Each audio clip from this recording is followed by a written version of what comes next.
Oi galera, aqui Bárbara Espanhol falando para a continuação da parte 2 do nosso vídeo sobre B12. Anotei umas coisas aqui bem legais para eu não esquecer de falar para vocês porque o assunto é extenso. Para quem não viu, assista o vídeo 1. No vídeo 1 nós falamos dos sintomas da falta de B12, da importância da B12 e por que é tão comum, né, a falta de B12. Então, quais são as situações do nosso estilo de vida atual, como gastrite, né, situações como medicação que vai diminuir a absorção, ou intestino em desequilíbrio, em desbiose, tudo isso vai piorar a absorção da vitamina B12. Vem que nós vamos continuar falando sobre o assunto, que ainda tem muito mais.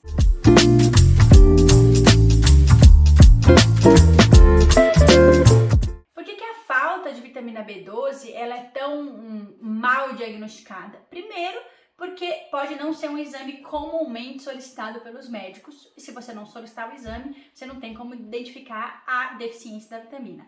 E segundo, é o parâmetro que o médico usa para avaliação, tá? Então, infelizmente, não só no Brasil, mas em muitos países, a B12 ela é considerada normal a partir de 200, né? Enquanto, por exemplo, no Japão, a B12 é considerada normal a partir de 500. Alguns estudos sugerem que pode ser até por isso que no Japão tem um índice muito menor, claro que o estilo de vida dele como um todo também, mas bons níveis de B12, né?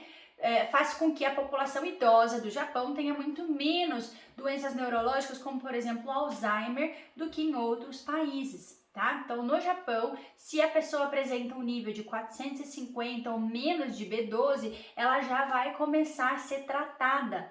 Em outros países, se o médico considerar que aquele nível de 200, 220, 210 tá bom, a pessoa vai continuar tendo os sintomas de B12 baixa e vai ser considerado normal. Então, o correto é a gente seguir os estudos atuais e a sugestão de alguns especialistas dizendo que boa B12 é em torno de 500, não menos do que isso, e se você tiver menos do que isso e já apresentar um ou mais sintomas de B12, de deficiência dela, principalmente se você passou dos 60 anos, tá tendo déficit de memória, déficit cognitivo, sim, fazer a reposição. Quais são as pessoas que estão dentro do grupo de risco, né?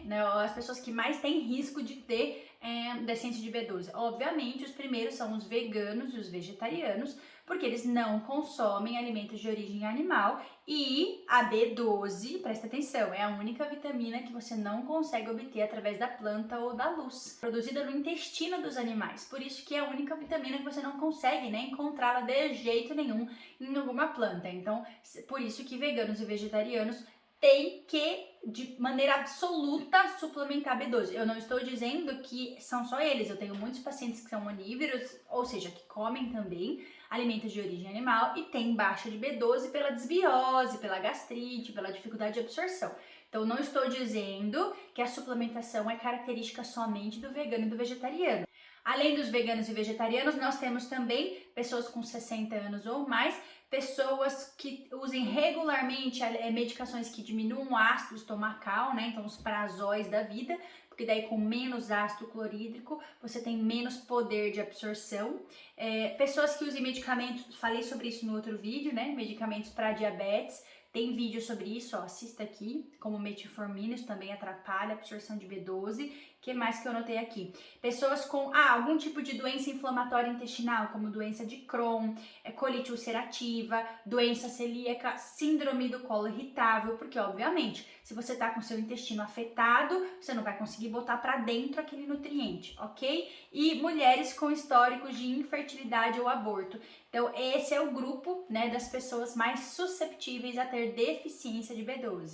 As crianças são ainda mais afetadas. Gente, criança com deficiência de B12 é algo sério, tá? Os estudos mostram que elas têm um menor desenvolvimento cognitivo, um menor raciocínio, uma resposta menos rápida com relação ao que é perguntado, ao desenvolvimento mesmo da criança, cerebral, neurológico, comparado com crianças que tenham bons níveis de B12. E aí vamos falar sobre o tratamento com B12, né? A primeira coisa é você entender qual o mecanismo que está causando a deficiência de B12 em você. Porque para pensar comigo.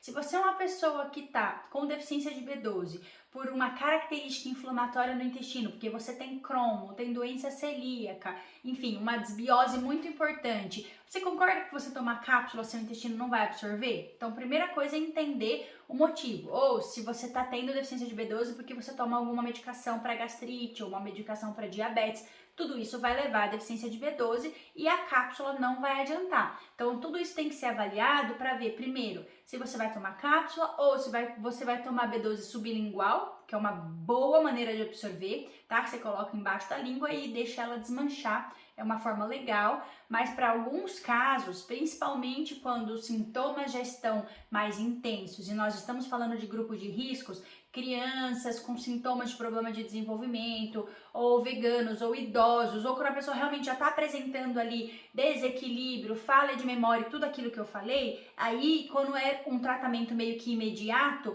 a melhor maneira com certeza é tomar injeção de B12, pelo menos para, né, dar um up, dar aquela resgatada inicial e depois pode ser avaliado se você vai continuar o tratamento via oral, cápsula, sublingual, como é que vai ser.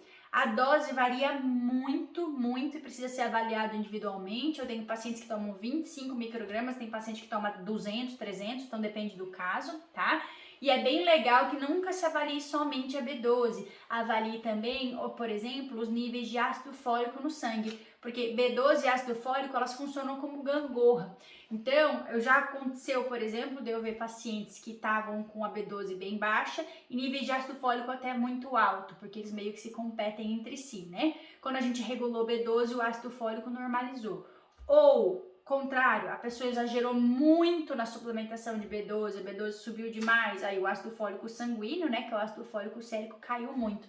Então é muito importante, pessoal, é óbvio que eu tô aqui para ajudar vocês, mas certas coisas precisa de ajuda profissional, precisa marcar uma consulta com um bom profissional, se for com um nutricionista que tenha pós-graduação, que seja um fitoterapeuta, que entenda de avaliação de exames de sangue, porque cada nutriente vai ter uma interligação com o outro. A gente não é só B12, a gente não é só ferro, a gente não é só ácido fólico, tá? Nós somos um organismo complexo que envolve digestão, absorção, metabolização e competição entre nutrientes. Então, antes de você sair tomando suplemento e tentando avaliar o seu exame de sangue sozinho, procure ajuda profissional, marque consulta com um bom nutricionista para entender se aquele suplemento não vai afetar o outro ou para que seja avaliado não somente a B12, mas sim tudo que pode estar relacionado nessa deficiência de B12. Espero que tenha gostado do vídeo, espero que você tenha entendido que apesar de a vitamina B12 estar presente nos alimentos de origem animal, deficiência de B12 não é algo exclusivo somente de veganos e vegetarianos, ela está muito correlacionada com a incapacidade do corpo da pessoa em absorver aquela B12 e isso pode ser por doenças intestinais, pode ser por medicações, ok? Então, não é só vegano não que precisa melhorar a B12 ou não é só vegano que precisa investigar B12. Todo mundo precisa fazer um check-up e todo mundo tem que conseguir manter esses níveis de 500 para ter uma vida legal e uma memória boa e uma prevenção de doença neurológica no futuro. Espero que você tenha gostado do vídeo. Te vejo no próximo vídeo.